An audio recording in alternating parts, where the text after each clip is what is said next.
Bismillahirrahmanirrahim. Assalamualaikum warahmatullahi wabarakatuh.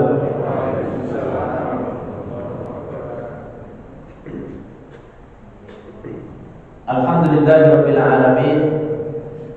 Wassalatu wassalamu ala asyrafil anbiya'i wal mursalin wa ala alihi wa ashabihi ajmain. Asyhadu an la ilaha illallah wa asyhadu anna Muhammadar Rasulullah. Allahumma shalli ala Muhammad wa ala alihi wa ashabihi ajmain. Puja dan puji kita persembahkan kepada Allah Subhanahu wa taala yang telah memberi kita berbagai macam nikmat.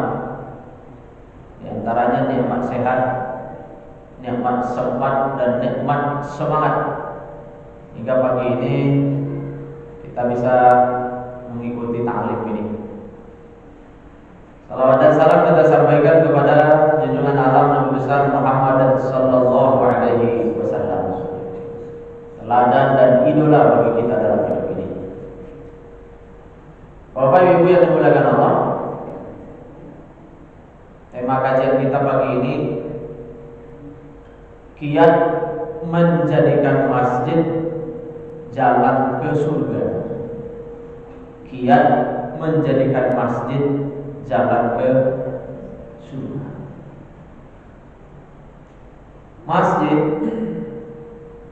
secara bahasa berasal dari kata sajadah yang berarti sujud. Masjid itu ketika huruf jimnya dikasrahkan adalah tempat khusus yang disediakan untuk sholat lima waktu. Tempat khusus yang disediakan untuk sholat lima waktu. Sedangkan tempat meletakkan dahi ketika sujud itu disebut masjid. Tempat kita meletakkan dahi saat sujud itu disebut masjid. Kalau tempat khusus yang disediakan untuk sholat lima waktu itu disebut masjid. Mungkin ada bapak ibu yang bertanya, meja itu bahasa Arabnya adalah maktab, betul ya Pak ya? Bu ya, maktab dari kata kataba yang berarti menulis. Tempat menulis maktab. Nah, ketika kita menulis itu kan tempatnya terbatas ya. Sementara masjid tidak terbatas, hanya di posisi itu saja. Kemudian berikutnya ada istilah musola. Musola di zaman Rasulullah SAW itu digunakan untuk sholat Idul Fitri, Idul Adha, dan sholat istisqa. Karena di waktu itu yang dimaksud dengan musola itu adalah tanah lapang ya. Nah, walaupun secara bahasa musola itu artinya tempat sholat juga, tapi di zaman Rasulullah musola itu tanah lapang, bukan tempat sujud juga atau tempat khusus yang disediakan untuk kita melakukan sholat lima waktu, tapi nggak ada jumatan di situ ya, seperti apa musola di negeri kita. Nah, berarti tidak ada dong istilah musola seperti di daerah di negeri kita di zaman Rasul, tidak ada. Hanya ada dua, masjid dan musola. Tapi musola itu adalah tanah lapang ya.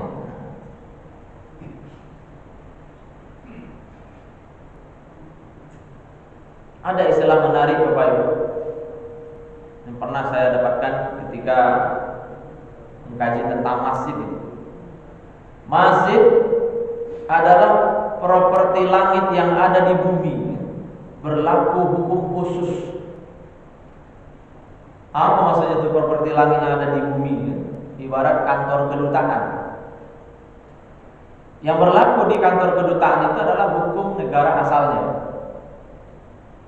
bukan hukum di mana kedutaan itu berada. Makanya benderanya juga bendera negara asalnya.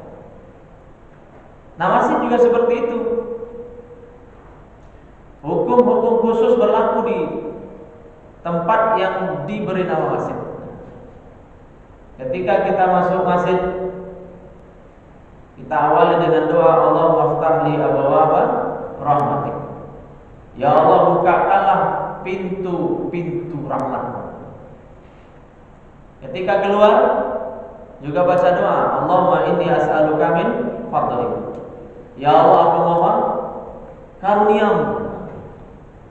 Ketika masuk kita mohon rahmat Allah, ketika keluar kita mohon karunia Allah. Maka ada sementara ulama yang membuat kesimpulan sederhana, ketika masuk minta surga, ketika keluar minta dunia.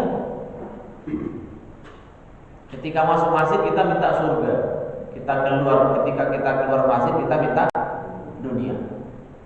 Karena kita kepengen memang fid dunya hasanah wa fil akhirati hasanah. Dan ketika kita ke masjid, dua kesempatan itu insyaallah kita dapat. Kemudian berikutnya, ketika sebuah tempat diberi nama masjid, maka segala sesuatu yang ada di situ menjadi mulia, jadi menjadi terangkat derajatnya. Ketika karpet dikasih nama karpet masjid, maka karpet itu langsung menjadi mulia. Maka tidak ada kita yang berani menginjakkan sandal sepatu kita ke karpet yang diberi nama karpet masjid, menjadi mulia dia. Karpet saja, Pak, yang biasa-biasa saja, kalaupun mungkin sudah mulai rusak, ketika nempel sama masjid dia langsung terangkat mulia. Nah, maka kita sebagai umat Nabi Muhammad SAW yang menghubungkan diri kita dengan masjid, maka akan ikut terangkat pula menjadi mulia. Maka kalau ingin mulia, cintai masjid. Kalau ada yang sedang ada masalah dengan hidupnya, terus minta solusi ke bapak ibu, suruh dia ke masjid. Karena masjid itu properti langit yang ada di bumi, rumah Allah. Masjid itu disebut sebagai rumah Allah atau Baitullah. Kenapa masjid dinamakan Baitullah? Di dalam bahasa Arab, Baitullah itu kan idhofah, Bapak Ibu ya. Idhofah terdiri dari mudhafun dan mudhaf ilaih. Baitun itu mudhaf, Allahnya mudhafun ilaih. Ketika digabung menjadi Baitullah. Secara bahasa berarti rumah milik Allah. Nah, jadi Baitullah itu artinya rumah milik Allah. Apa maksudnya rumah milik Allah?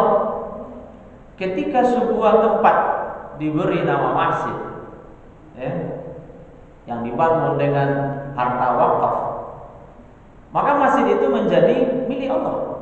Tidak boleh dihibahkan, tidak boleh diwariskan, tidak boleh dijual. Dan yang keempat, tidak ada seorang pun yang boleh mengklaim kalau masjid itu miliknya pribadi. Terus milik siapa? Milik Allah. Karena milik Allah, berlaku hukum Allah di situ. Dan semua orang yang hadir ke tempat itu menjadi tamu Allah. Maka pagi ini Bapak Ibu yang qalbunya tergerak untuk memakmurkan Al-Kahfi ini adalah tamu-tamu Allah yang akan diperlakukan secara khusus oleh tuan rumah masjid atau tempat ini, yaitu Allah Subhanahu wa Ta'ala. Nah, yang namanya kita menjadi tamu Allah, kalau kita hadir bukber di rumah orang kaya, itu kan pulangnya bawa BHS, Pak. Bawa sarung branded ya, BHS, standarnya BHS. Nah, ketika kita ke rumah Allah, pulangnya bawa apa? Bawa rahmat dan bawa karunia. Karena itu yang diperintah oleh Nabi ketika kita masuk dan kita keluar masjid. Kalau ingin dikasihi dan disayangi oleh Allah, ya. Kemudian kalau ingin Allah kasih beragam macam karunia kepada kita atau kepada siapapun yang ingin mendapatkan dua-duanya, masih.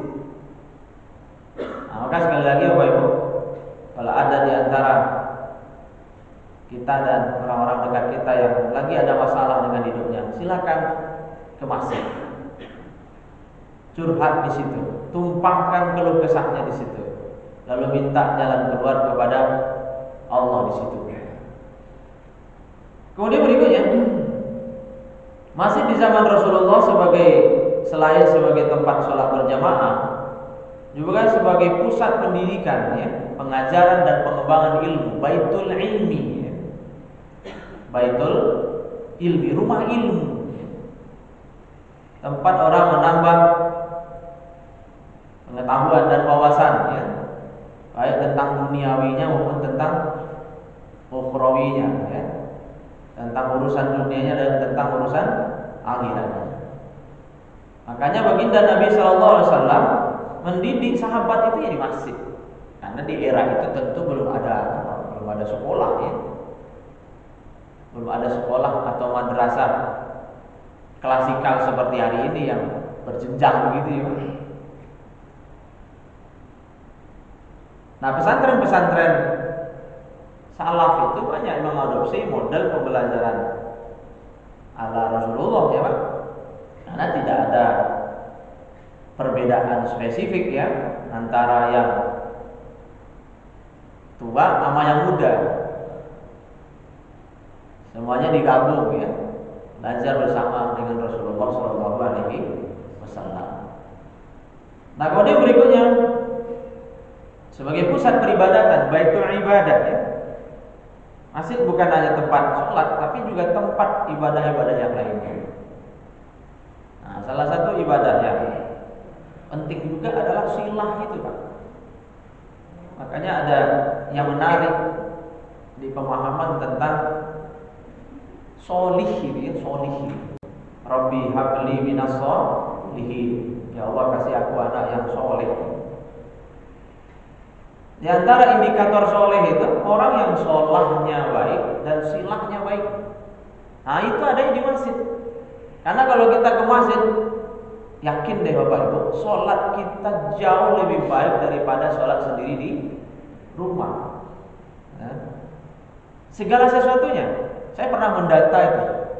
Kalau di total itu Pak, bukan hanya sekedar pahalanya 27 kali lipat, tapi manfaat salat berjamaah itu 27 kali lebih baik, lebih bagus, lebih banyak dibandingkan salat sendiri, ya.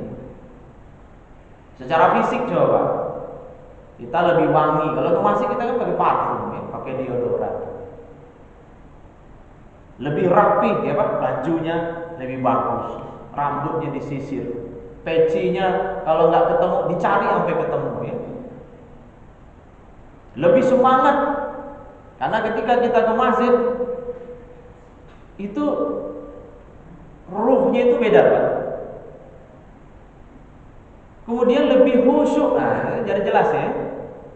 Lebih khusyuk. Nggak ada orang yang ke masjid itu sholatnya buru-buru supaya cepat, ya. Minimal ada perasaan nggak enak dilihat sama kawan kiri kanan, masa sholatnya cepat-cepat gitu. Tapi kalau di rumah karena nggak ada yang ngelihat, ya bisa jadi cepat-cepat. Pokoknya kalau di total itu ketemu itu angka 27 itu. Nah, dan yang jelas kita akan dapat dua tadi itu. Sholahnya dapat, kemudian silahnya dapat. Nah, ketika sholah dan silah baik, itulah soleh itu, atau saleh bahasa kita, ya. Ketika sholahnya bagus, kemudian silahnya juga bagus, silaturahim. Maka ketika kita ke masjid, kita kan bukan hanya hadir untuk melakukan sholat di waktu, ya, tapi kita juga melakukan silaturahim. Kita berhubungan dengan rekan-rekan kita, kawan-kawan kita, ya Pak, tetangga-tetangga kita. Kalau tidak di masjid mungkin bisa jadi nggak ketemu, tapi ketemunya di masjid gitu. Makanya masjid itu juga menjadi baitus silah, ya, selain baitus sholah atau baitullah, ya. Tempat kita bersilaturahim. Nah kalau kita sudah saling terhubung ya Pak, kolbunya sefrekuensi gitu, atau kalau bahasa bapaknya udah saling ngasih sayang ya kan, kasih sayang ya Pak, kasih sayang bukan lagi minta sayang gitu. Nah maka nanti akan muncul silah-silah yang lainnya. Nah ini menarik juga tuh. Silaturahim akan melahirkan silatul fikri ya, silatul fikri ya. Hubungan apa? Hubungan ide, hubungan pemikiran. Kemudian berikutnya silatul amal. Nah, hubungan amal kerja ya Pak. Nah, kalau kita ada seide, segagasan, sepemikiran, itu akan muncul nanti berbagai macam aktivitas-aktivitas positif ya. Silatul amal namanya. Nah, kemudian berikutnya ada silatul iqtisad istilahnya. Silatul iqtisad itu hubungan ekonomi. Nah, jadi berarti masjid bukan hanya sekedar cari pahala ya Pak. Pahala itu penting. Bahasa agamanya kan ajrun ya Pak.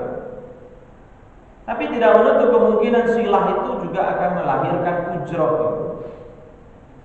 Ujroh itu upah ya Pak. Apa beda ajrun sama ujroh ya? Kalau ujroh bentuknya itu kan fisik. Langsung kita lihat di dunia ini ya Pak. Kita kerja sebulan, di akhir bulan kita dapat upah. Itu namanya kan ujrah. Kalau ajrun diberikannya nanti, bukan di akhir bulan, tapi di akhir kehidupan. Nah, mulai kita lihat nanti di situ ya. Nah, dengan kita diwafatkan dalam keadaan baik atau husnul khotimah, dan baru benar-benar kita lihat nanti ya di barzakh, kemudian di akhirat, di mahsyar kita. Nah makanya Bapak Ibu yang dimuliakan Allah SWT, ya ke masjid niatnya bukan hanya sekedar untuk sholat, tapi silahnya, sholahnya benar bagus ya. Nah silahnya juga harus menjadi bagian dari tujuan kita ke masjid. Nah kemudian berikutnya sebagai pusat informasi masyarakat, baitul akhbar ya, atau baitul khabar ya. Nah karena memang di zaman Rasulullah ketika wahyu turun,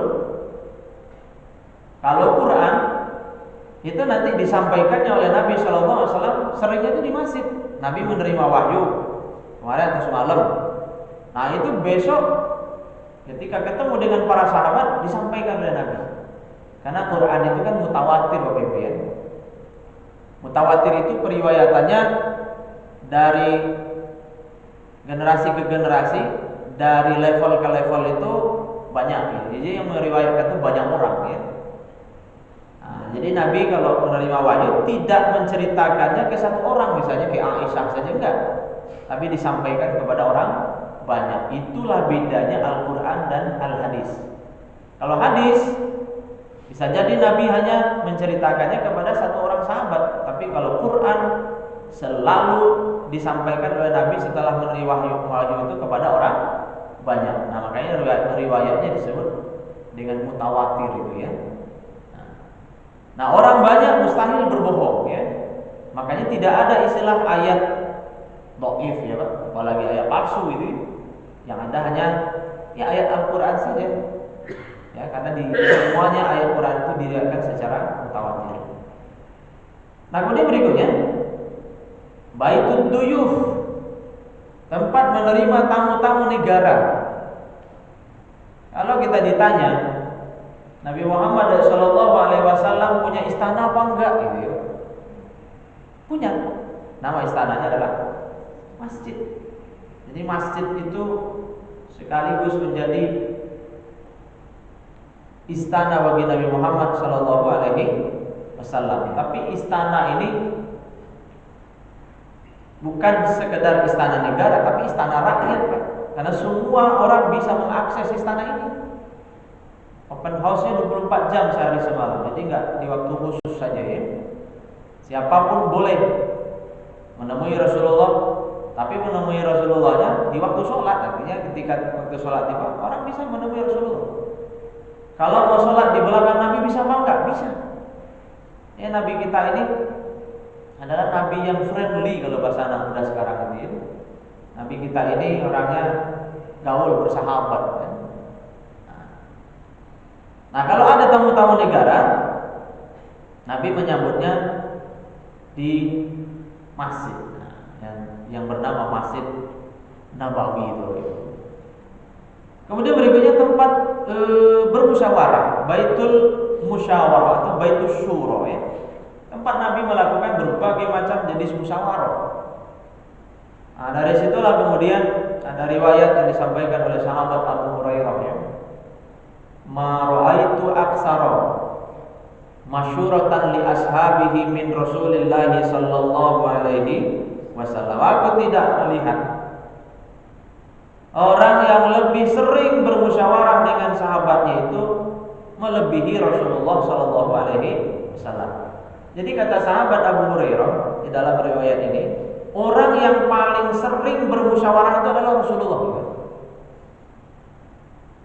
Berarti kepemimpinan Rasulullah itu bukan one man show ya Pak, bukan Superman, tapi kepemimpinan apa bahasa leadershipnya itu kolektif kolegial ya. Walaupun top leadernya Rasulullah, tapi Rasulullah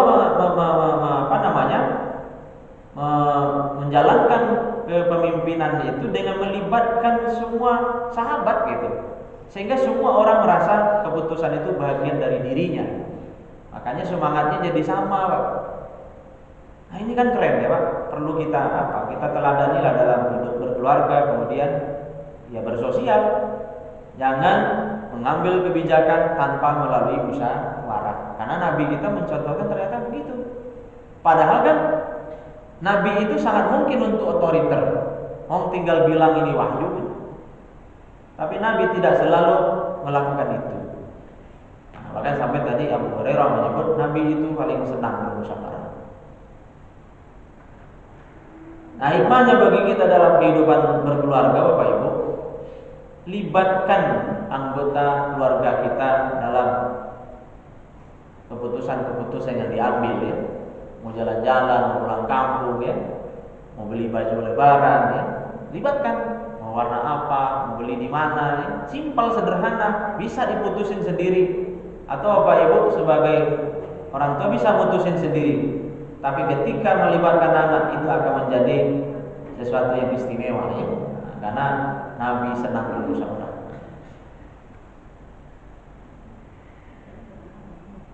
Nah kemudian berikutnya pusat pengumpulan dan distribusi zakat, infak dan sedekah, baitul mal ya, baitul mal. Kemudian berikutnya tempat mengatur kegiatan masyarakat Islam ya, baitul mujtama. Kemudian pusat pertolongan umat ya. Nah, tempat sahabat-sahabat menolong kaum muslimin. Nah, itu di masjid. Jadi masjid itu benar-benar menjadi apa? Menjadi center ya, Pak. Menjadi pusat dari segala-galanya. Jadi masjid bukan hanya tempat sholat saja gitu ya. Maka wajar kalau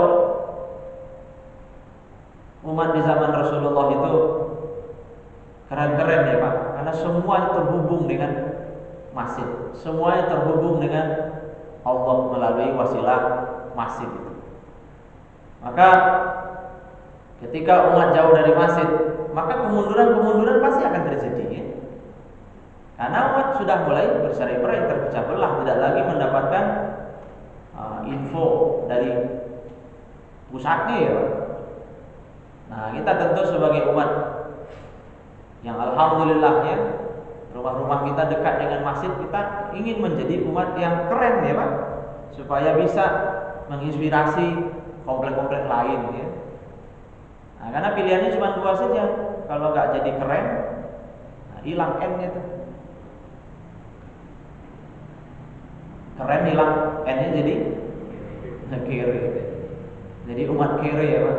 Serba nggak tahu, serba terbatas, berpecah belah, ya, iri dengki, benci, gunjing, fitnah dan seterusnya. Nah, kenapa itu bisa terjadi? Habis nggak ke masjid sih. Coba kalau ke masjid, nah kan satu sumber informasi ya Pak, satu komando misalnya begitu ya. Nah selanjutnya tempat menginapnya para musafir. Saya kemarin lihat video tentang Jogokarian, itu bagus, keren ya Pak. Mereka bahkan mau beli hotel katanya ya. Seingat saya itu infak bulanan subuhnya itu 125 juta ya, infak subuh itu. Keren sekali. Terus yang menarik di situ yang disampaikan oleh ketua DKM-nya, masjid harus terbuka 24 jam ya. Gak usah khawatir mubazir listrik dan seterusnya gitu bahasanya. Nah, kalau masjid katanya habis sholat isya udah dikunci, udah ditutup gitu ya. Anak mudanya udah duduk di situ gak bisa gitu ya. Akhirnya apa yang terjadi ya? Ya anak mudanya cari tempat yang buka 24 jam ya, di situ di kafe-kafe kan. Karena masjidnya nggak bisa diakses. Nah, kalau di masjid kita ini, saya senang lihat terasnya luas ya Pak. Ya anak-anak muda kita kan bisa duduk di situ ya. Apalagi ada fasilitas wifi gratis, masih ada wifi gratis masih jalan. Disambut. Harusnya dibiarkan ya Pak, biarkan dimanfaatkan anak-anak kita. Nanti pada main game ya. Ya minimal dibikin apa? Dibikin aturan lah ya Pak. Nah, boleh main game tapi bikin aturan bersama, dimusyawarahin aturannya kayak gimana sih ya.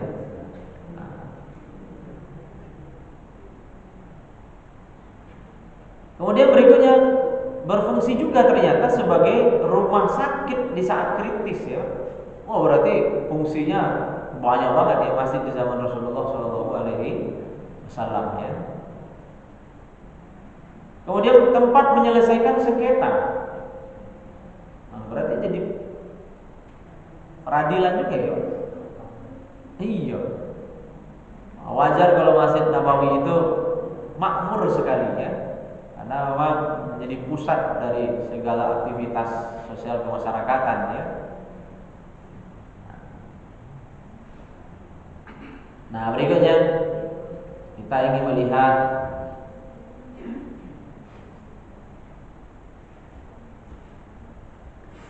keutamaan kita memakmurkan masjid ya Pak. Keutamaan kita memakmurkan masjid. Nah, makmur itu kan secara sederhana artinya kan meramaikan ya Pak. Meramaikan masjid dengan cara kita masing-masing ya Pak. Nah, salah satu yang paling penting sholat berjamaah, sholat Jumat ya Pak. Kemudian mensupport, mendukung kegiatan DKM ya Pak, Dewan Kemakmuran Masjid, atau kadang disebutnya dengan istilah pengurus masjid. Ingat Bapak Ibu, pengurus masjid, bukan pengurus masjid. Saya pernah baca sebuah buku ya, judulnya itu pengurus, tapi di dalam kurung itu pengurus Pak. Karena ada juga katanya orang yang ingin menjabat jabatan tertentu, tapi tujuannya itu bukan untuk mengembangkan, memajukan organisasi tempat dia menjadi pengurus itu, tapi kadang justru malah ngerecokin gitu. Nah, maka jadilah pengurus, bukan pengurus. Yang tadinya udah jalan jadi nggak jalan sejak dipegang, itu namanya pengurus. Tadinya rame sekarang nggak rame. Yang tadinya sudah damai sekarang cekcok misalnya begitu ya Pak. Itu pengurus begitu ya. Nah, ujung-ujungnya apa? Masjid kita menjadi sumber air mata, bukan sumber mata air, karena banyak konflik. Satu, menjadikan kita mulia. Innama ya'muru masajidallahi man amana billahi wal yawmil akhir wa aqama salata wa ata zakata wa lam yakhsha illa Allah fa asa ulaika ayyakunu minal muhtadin. Hanya yang memakmurkan masjid-masjid Allah adalah orang-orang yang beriman kepada Allah dan hari kemudian. Nah, jadi yang memakmurkan masjid itu adalah Kopassus Pak, kaum elit. Allah bilang orang yang beriman kepada Allah dan hari akhir atau hari kemudian. Ini kan orang-orang spesial, ya Pak? Karena sumber dari segala sumber energinya adalah Allah. Gak ada istilah pencitraan di masjid itu. Mau nyari gaji jadi pengurus masjid, gak ada. Yang ada duit kita yang keluar gitu. Tapi dengan kita tergerak hatinya untuk ke rumah Allah, ngurusin rumah Allah, itu sebagai sebuah tanda bahwa qalbu kita dipenuhi oleh mahabbatullah, kecintaan kepada Allah dan hari akhir. Kemudian serta tetap mendirikan sholat, menunaikan zakat, dan tidak takut kepada siapapun selain kepada Allah. Walam yakhsha illallah. Ya, orang yang memakmurkan masjid itu gak takut sama siapapun kecuali hanya kepada Allah. Nah, berarti gak takut sama omongan orang. Nah, setelah rajin masjid nanti diomongin sama orang ya. Kadang ada aja tuh pakai ledekan-ledekan gitu. Nah, kalau udah memutuskan menjadi karyawan Allah ya, kan orang yang mau ke masjid, apalagi mau ngurusin masjid itu kan karyawan Allah. Nah, nanti upahnya dari Allah ya, berupa kemuliaan di dunia dan akhirat. Maka ada bahasa begini Pak, uruslah rumah Allah, maka Allah akan mengurus rumahmu. Uruslah rumah Allah, maka Allah akan mengurus rumahmu. Apa itu maksudnya? Kita peduli sama masjid, nanti istri anak kita ya akan diurus oleh Allah Subhanahu wa taala. Nah, prinsip ini harus kita pegang Pak, supaya apa? Supaya semangat kita mengurus rumah Allah itu tidak luntur hanya karena omongan orang ya. Rajin ke masjid, keluarga berantakan ya. Ada aja omongan orang ya. Kemudian berikutnya, maka mereka lah orang-orang yang diharapkan termasuk golongan orang-orang yang mendapat petunjuk. Orang yang memakmurkan masjid itu kan menjadi tamu Allah, dia dekat dengan Allah ya. Maka kata Allah sendiri, orang-orang itu diharapkan mendapat petunjuk. Allah tunjukin hidup kita ya. Hidupnya ini terarah ya. Hidupnya ini kayak ada pemandu ya. Nah, sampai terakhir nanti memandunya ke surganya Allah Subhanahu wa taala. Nah, kemudian berikutnya, mendapat perlindungan dari Allah. Dalam hadis Imam Muslim ada 7 golongan yang akan mendapatkan perlindungan pada hari di mana tidak ada perlindungan kecuali hanya perlindungan dari Allah. Salah satunya itu wa rajulun qalbuhu mu'allaqun fil masajid. Ada yang menerjemahkan rajulun ini laki-laki, ada yang menerjemahkan orang. Nah, tapi kalau kita lihat dari sisi lafaznya, karena ada hu dan seterusnya, berarti laki-laki dalam hal ini. Karena memang sabda ini disampaikan kepada kaum laki-laki ya. Jadi laki-laki yang hatinya terikat, fi itu kan di dalam ya Pak, masjid, dalam masjid. Jadi hatinya terikat dalam masjid. Apa tuh maksudnya itu? Jadi rasa cintanya kepada masjid itu nggak pernah luntur ya Pak. Dia senang masjid. Jadi dia rajin ke masjid itu bukan hanya di komplek ini saja. Ketika dia keluar, dia kepengen juga sholat berjamaah di masjid. Ajak anak nginap di hotel, di villa, dia berusaha mencari yang dekat dengan masjid. Jadi ketika nginap di villa, ya bukan berarti sholatnya di villa, tapi sholat di masjid. Apalagi kalau kita memahami quote laki sholat di masjid itu, karena dalil-dalilnya kuat sekali.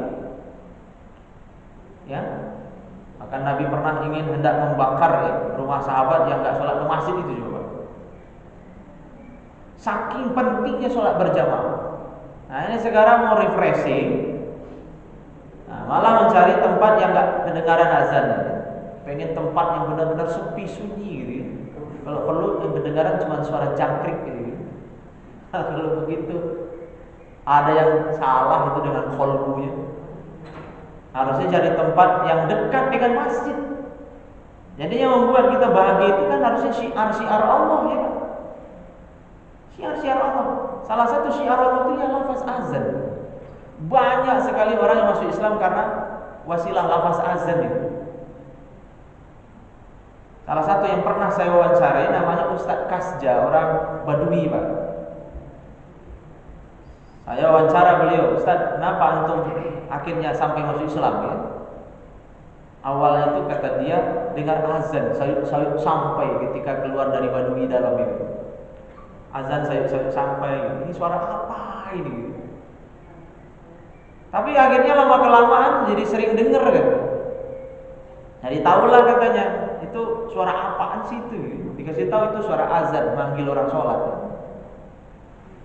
Lama kelamaan katanya, kok jadi rindu dengan suara itu? Jadi kepengen sering-sering dengar ya.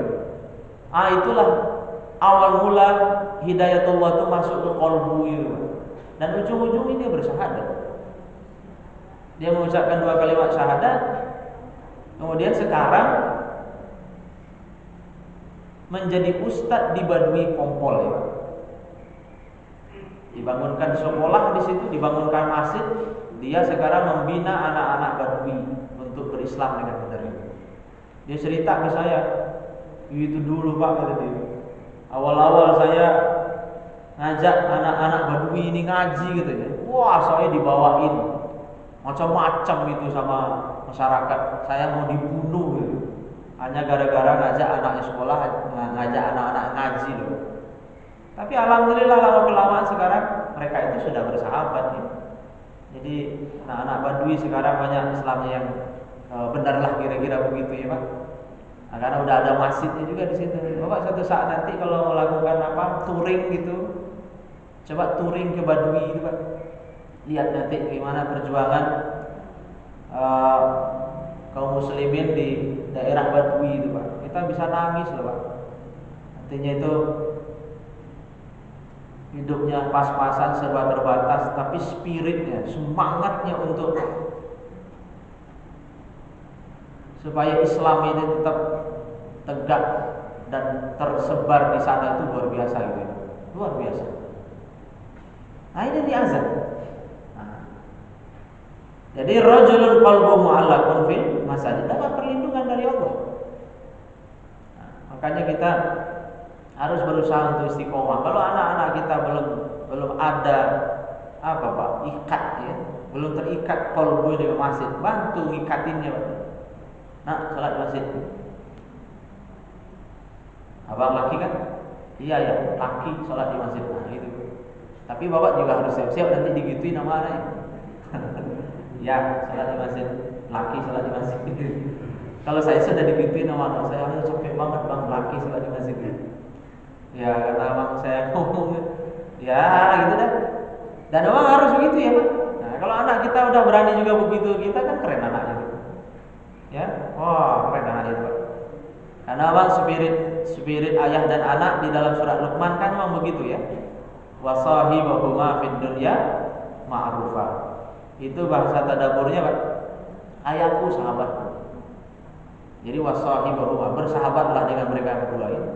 Fid dunya ma'rufa, di dunia ini dengan baik. Jadi ayahku sahabatku. Kalau anak kita berani bilang ayahku sahabatku, berarti kita juga harus berani bilang anakku. Nah, namanya sahabat kan sefrekuensi, dekat, sedekat-dekatnya ya Pak. Kan hanya dekat fisik, hatinya terhubung. Nah, saling menasihati. Ya, kalau bapak dinasihati nama anaknya merasa terhina, nah itu bukan sahabat, musuh itu. Dinasihati nama anaknya merasa terhina dia. Udah pandai nasihatin bapak ini. Ya bapak sih nyekolahin saya di pesantren ya. Giliran dinasihati malah marah ya. Nah, ini bapak lagi ada problem ya. Lagi korslet tuh si bapak. Kemudian berikutnya mendapat istana di surga. Ini keren hadisnya Pak. Man bana masjidan lillah, siapa yang membangun masjid karena Allah. Wah, kan nggak cukup duitnya bangun masjid. Di dalam riwayat lain, walaupun hanya sebesar sarang burung. Makanya para ulama menyimpulkan siapa yang berperan serta membangun masjid itu, Pak, sekecil apapun perannya gitu. Ya. Dalam rangka mencari ridha Allah, banallahu lahu baitan fil jannah, maka Allah bangunkan baginya sebuah baitan, itu rumah ya Pak, di surga. Tapi ada juga kemudian yang menerjemahkan baitan itu istana ya Pak. Karena di surga itu nggak ada yang biasa-biasa saja. Itu high class semua ya. Kalau rumah kan biasa, tapi kalau istana itu kan istimewa. Namanya baitan itu diterjemahinya istana gitu. Jadi siapa yang ikut berperan serta membangun masjid, Allah bangunkan baginya satu istana di surga. Maka kalau ingin memperbanyak istana, cari di mana lagi orang yang membangun masjidnya, kira-kira gitu. Kayak kalau bapak di mobil, siapin duit, taruhin tuh 10 ribu atau 5 ribu yang banyak. Ketika ada orang nyari pendanaan atau pembiayaan masjid, ikut Pak. Bukan ikut mengomentari kenapa minta sumbangan di jalan, bukan itu. Ikut nyumbang, ini udah nyumbang enggak, ngomel dia ya. Supaya apa? Kita ngamalin ini Pak. Saya dulu punya jamaah, wah semangat juga, terinspirasi juga. Saya Pak Hartono itu lagi sedang, apa bahasa itu ya? Kira-kira begini, lagi sedang berusaha mengunjungi rumah Allah sebanyak-banyak. Target saya 40 Pak. Target 40 dulu gitu. Jadi saya ingin menjadi tamu Allah di rumah-rumahnya minimal 40 dulu gitu. Ini datang kemana-mana Pak, masih Al-Kahfi, masih mana lagi, catat sama dia tuh. Nah sekarang udah masih yang kesekian nih Pak Hartono gitu. Tapi akhirnya meninggal deh Pak, saya tidak tahu apakah setelah lengkap 40 gimana gitu. Nah, berarti kalau begitu nggak jadi dong ya? Nggak juga sih. Bapak nggak mengunjungi masjid mati-mati juga ya Pak. Jadi bukan karena kita mengunjungi sekian masjid lalu kita mati, nggak juga ya. Maksudnya itu spiritnya itu Pak, dia berkunjung nggak hanya sekedar untuk sholat, tapi nitip itu Pak.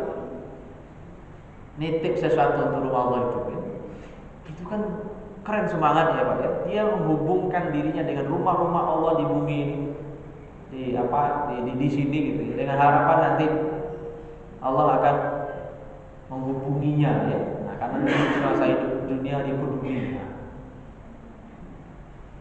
Nah kemudian berikutnya, ibarat mujahid.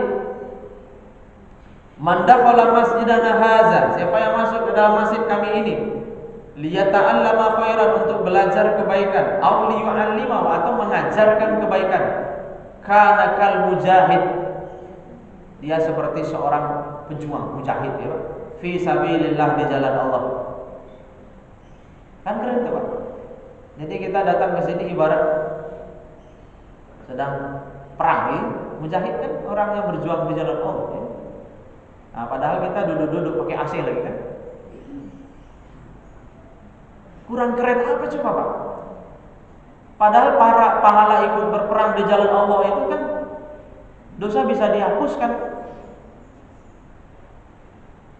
Nah kenapa kok kesannya simpel, sederhana, pahalanya gede banget ya? Saya mendapatkan ilmu, Allah dan Rasulullah itu katanya ingin bikin kita ini sibuk berbuat baik. Kalau bahasa Coach Stephen itu, kalau bisa kita ini jadi pemulung amal gitu, pemulung amal soleh. Yang namanya pemulung kan dipantau Pak. Oh ada botol satu, wah disongkel-songkel diambil. Pemulung amal gitu. Supaya apa? Supaya kita ini menjadi berbeda sama orang yang gak peduli lewat aja gitu. Karena mungkin sudah merasa kaya ya. Ini pemulung amal. Nah dari Coach Stephen juga saya dengar bahasa, hidup ini nunggu waktu sholat gitu.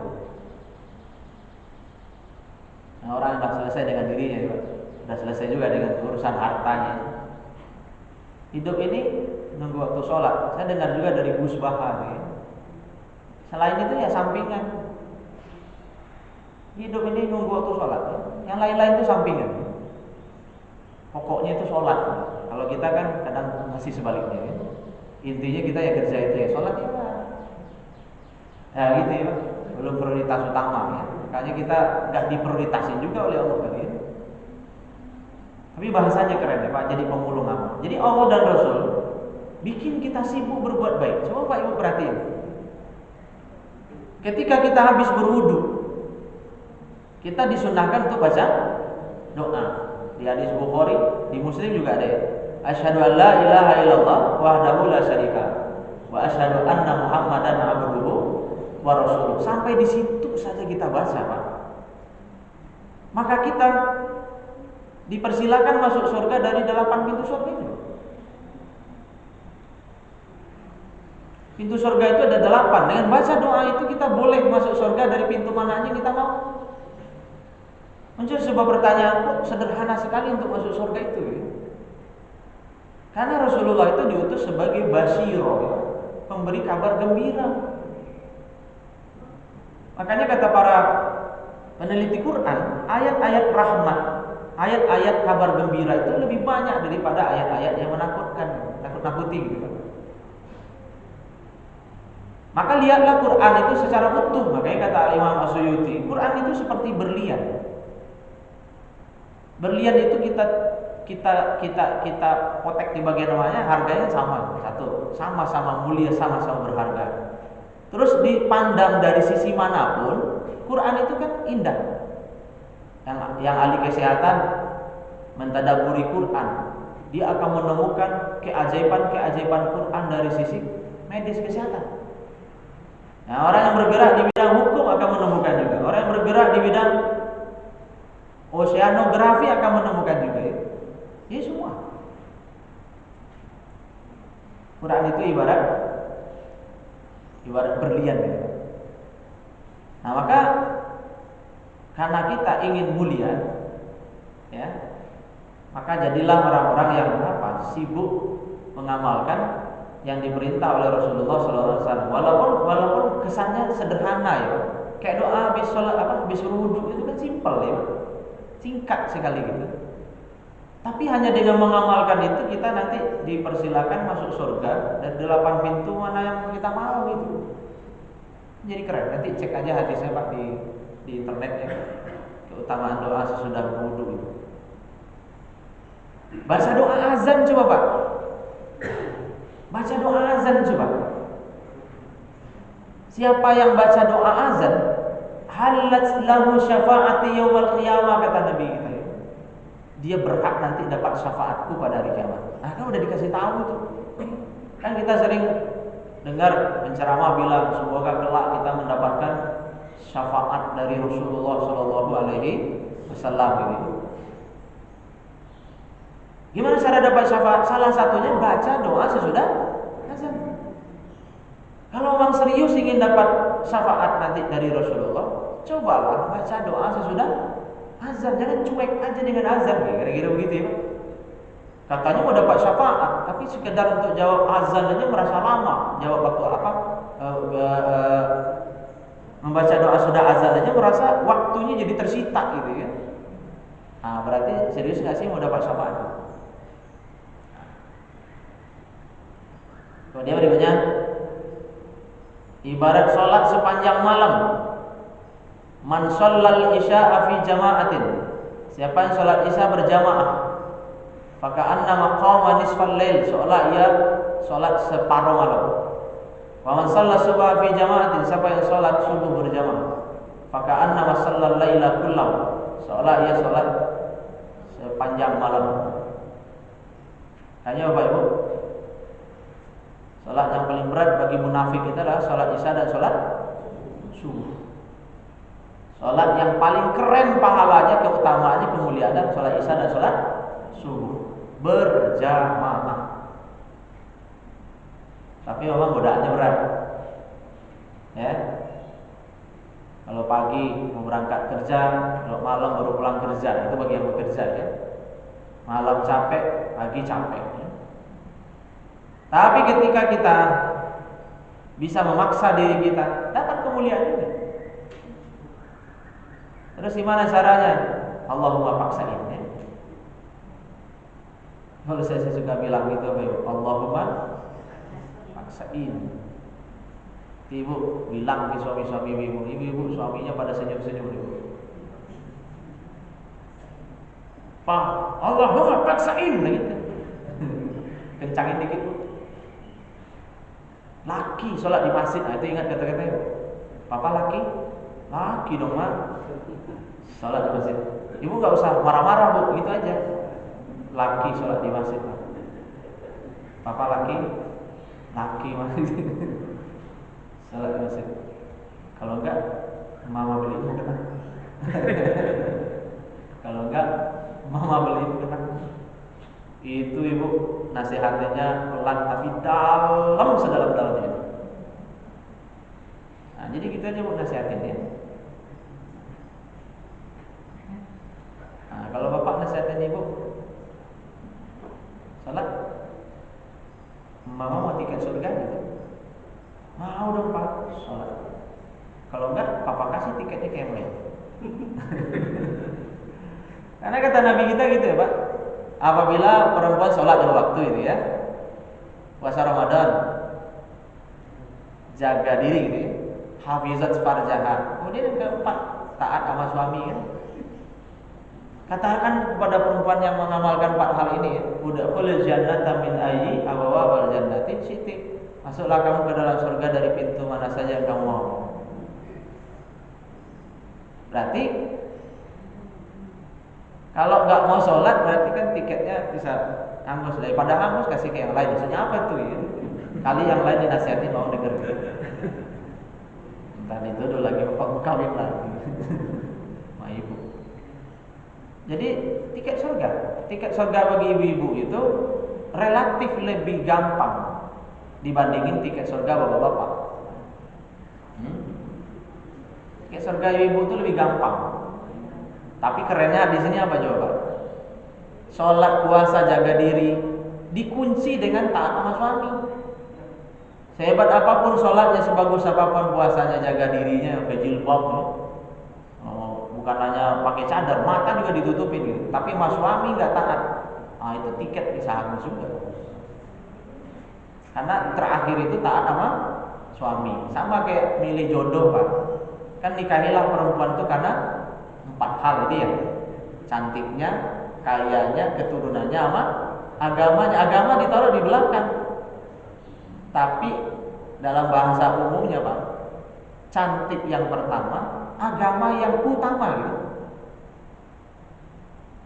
Cantik yang pertama, agama yang utama. Nah kalau untuk cowok, ganteng yang pertama, agama yang utama. Kayak bapak yang mau nikahin anaknya habis lebaran ini, pastiin dulu calon mantu bapak itu. Jangan gantengnya doang, ganteng-ganteng serigala ya. Habis itu anak kita diterkam sama dia pak, sedih pak. Kita nyamuk aja nggak kita biarin anak kita diganggu sama nyamuk. Sekarang kalau habis nikah ini udah babak belur sama dia anak kita. Kenapa? Bapak sih tergoda sama oplas ya, oplas. Ganteng ya. Bangganya cuma sebulan doang, bulan madu ya. Habis itu bulan empedu. Habis itu terseduh-seduh ya. Tapi pilih yang punya agama. Kalau pilih yang punya agama, sehidup sesurga. Kalau sehidup semati itu terlalu singkat. Sehidup sesurga, sampai ke surga. Nah, jadi kalau milih jodoh buat anak itu katanya jangan apa adanya, tapi ada apanya gitu. Harus jelas. Anak kita mau dibawa sama dia kok dikasih sebarang orang kan enggak ya. Yang penting laki gitu. Ya jangan yang penting laki. Habis Pak Hartono udah nyari-nyari kemana-mana, nyari kemana? Nah, ibu belum mentak saya sih punya banyak stok soalnya. Mana mentak saya bilang udah nyari kemana-mana, yang ngajar di Al-Kafi aja belum dikasih tahu. Udah nyari kemana-mana saya Pak, untuk anak saya nggak dapat. Padahal saya belum ditanya. Saya senang jodoh-jodohin orang Pak, dan alhamdulillah banyak yang berhasil. Karena kawan saya bilang begini, Pak Hartono, kalau kita berhasil menjodohin orang, nanti kita dapat Ferrari di surga. Ferrari merah Pak gitu. Karena kan sukanya begitu, khairum min humurin ni'am gitu. Lebih baik daripada unta merah gitu. Kalau bisa nunjukin orang itu, nih jodohmu yang bagus nih. Kan nunjukin orang tuh Pak. Dia cocok, mau juga cocok, jadi dapat kita satu Ferrari kan. Nah sekarang itu Ferrari Bapak udah ada berapa? Kalau belum Pak, nah cari orang yang belum nikah, cariin dia dulu. Nanti dapat Ferrari ya. Ibarat sholat sepanjang malam. Ini kalau nggak diterima dengan iman, ngapain sih cari pahala banyak-banyak, ntar ujung-ujungnya kita masuk surga, kita saling bisa kunjung juga kok gitu ya. Ini mulai agak error nih. Ini harus di-upgrade nih Pak. Harus ganti PC kalau udah begini nih. Udah nggak zamannya mesti dipakai ya. Nah begitu. Banyak jalan ke Mekah, banyak jalan ke surga, segala jenis peluang kita ambil. Kita tidak tahu yang mana yang benar-benar nanti menghantarkan kita ke surganya Allah. Ada orang yang hanya gara-gara buang duri di jalan Pak, bukan amal-amal besarnya ternyata.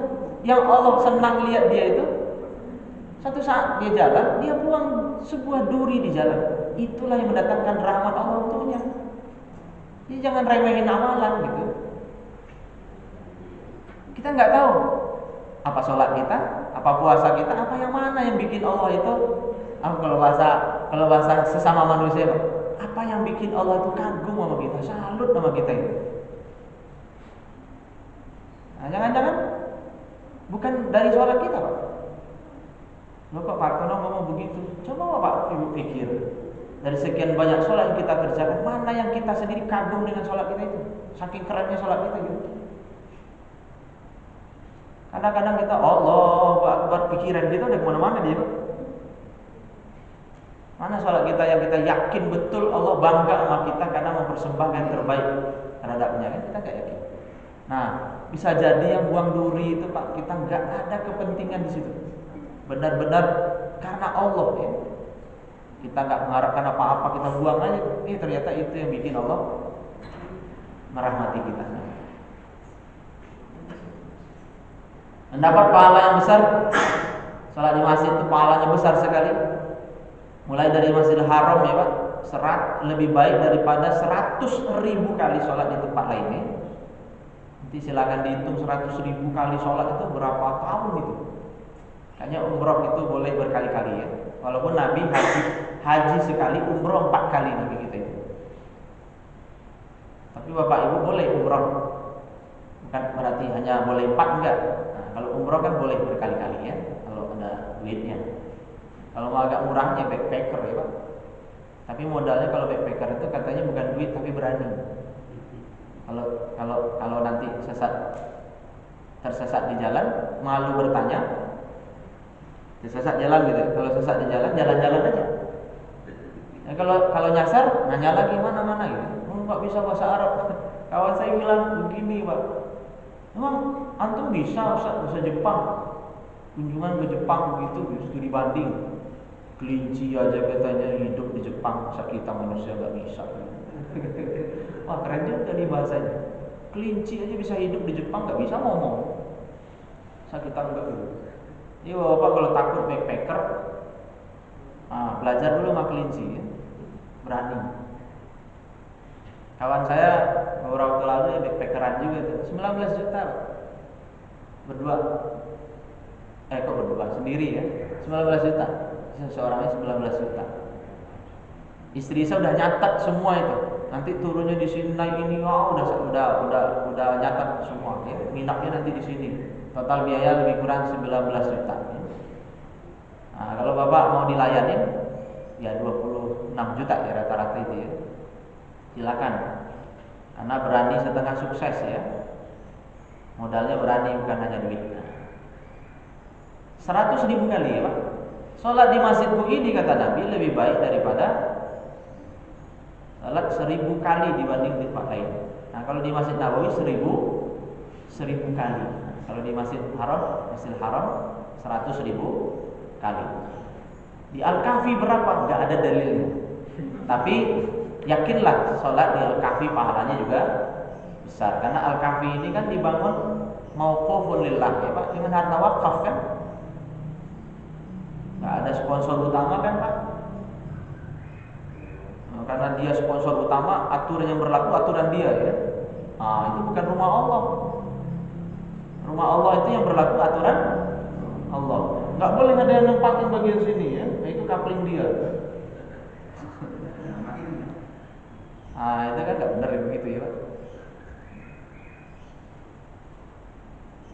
Ibarat berkurban dengan unta. Nah, ini sholat di masjid kalau datang awal-awal ini dalilnya sering disampaikan terkait dengan sholat Jumat ya. Ini sebagai penutup barangkali Bapak Ibu. Siapa yang mandi pada hari Jumat sebagaimana mandi janabah. Bapak pagi-pagi kalau mandi di hari Jumat itu keramas, niatkan sekalian mandi untuk sholat Jumat. Lalu berangkat menuju masjid, maka seolah ia berkurban dengan seekor unta. Jangan bayangin unta paling 9 juta, jangan begitu Pak. Coba lihat pemenang kontes unta tercantik, coba lihat nanti di internet berapa harganya. Jadi di Saudi itu ada kontes unta, Pak. Itu harganya bisa M. Nah, bayangin Bapak dapat 5 miliar coba. Kalau berangkat lebih awal itu dapat 5. Coba Pak, dapat 5 miliar. Kawan kita telur aja gak dapat. Pertama unta. Yang kedua bakoroh, sapi ya Pak. Ketiga kibas, kambing ya. Kemudian yang keempat dajajah, ayam. Terakhir baydoh. Baydoh itu telur. Ini masih agak mending, masih dapat telur lumayan. Lumayan dapat telur. Kawan dapat onta 5 miliar, dia dapat telur 2.000 ya. Kenapa? Habis main handphone mulu kerjaan. Harusnya segera ke masjid, lu nggak main game ya. Kalah lagi main game ya. Nah, agak lebih semangat supaya dapat onta ya. Dapat telur, masih agak mending. Yang lebih parah lagi itu apa Pak? Mas, berangkat ke masjid. Udah azan belum? Ya paling 2 menit lagi sih. Ya antar aja sekalian. Itu pasti kalau Ustaz itu khotbahnya lama itu. Kita ngantuk lagi, daripada ngantuk di dalam mendingan di sini lah kita sambil ngopi-ngopi gitu. Wah, ini orang nggak ada rasa ini. Itu sama kayak beruang dikasih 1 T Pak. Coba bapak-bapak punya duit 1 triliun di deposito, bapak pakai kartu tuh ya. Pergi ceritanya traveling ke Kutub Utara, ketemu sama beruang kutub. Udah hadap-hadapan Pak. Pilihannya cuma hidup atau mati. Walaupun bapak lari kayaknya mati juga ujung-ujung. Karena bapak punya duit deposito 1 T di rekening. Bapak tawarinlah sama si beruang, ini ada duit 1 T, ambil semua. Tapi biarin saya hidup. Kira-kira beruangnya pilih 1 T apa pilih nyawa bapak? Iya, gak laku 1 T di hadapan beruang ya Pak. Nah, begitu juga katanya nanti di hadapan Allah itu Pak. Kayak saya suka bilang, bagi Allah 2.000 rupiah sama 2 miliar itu tidak ada bedanya. Kalau bapak punya 2 M, bapak tidak ikhlas, itu sama kayak bapak nyogok beruang 1 T tadi itu, gak diterima sama beruang, gak diterima. Tapi bapak kasih dia ayam ya. Gak tahu beruang kutub itu makan ikan lah ya. Bapak kasih dia ikan, dia terlena dengan ikan itu, bapak kabur ya. Nah, jadi ikhlaslah ya Pak. Nah, jadi anggap ini sesuatu yang sangat penting, bukan hanya sekedar saya udah banyak dapat onta dari pesantren. Nah, gitu coba. Saya kan udah lama mondok, saya udah banyak ontanya nih. Kamu kan belum kan? Kamu kan jadi onta pesantren. Itu kan melemehkan Pak. Kalau bapak sebagai atasan diremehin sama anak buahnya, jangan-jangan bapak cari anak buah yang ini. Nah, ini Allah digituin ya. Nah, lebih parah lagi kalau imam sudah mulai Assalamualaikum warahmatullahi wabarakatuh gitu ya. Itu malaikat udah tutup buku gitu. Yang datang biarin datang. Dianggap. Datang tapi nggak dianggap, coba bayangin Pak. Itu kan sama aja kayak udah punya tiket pesawat, tinggal pesawat ya. Dia beli tiket lagi. Ya kalau ada duit.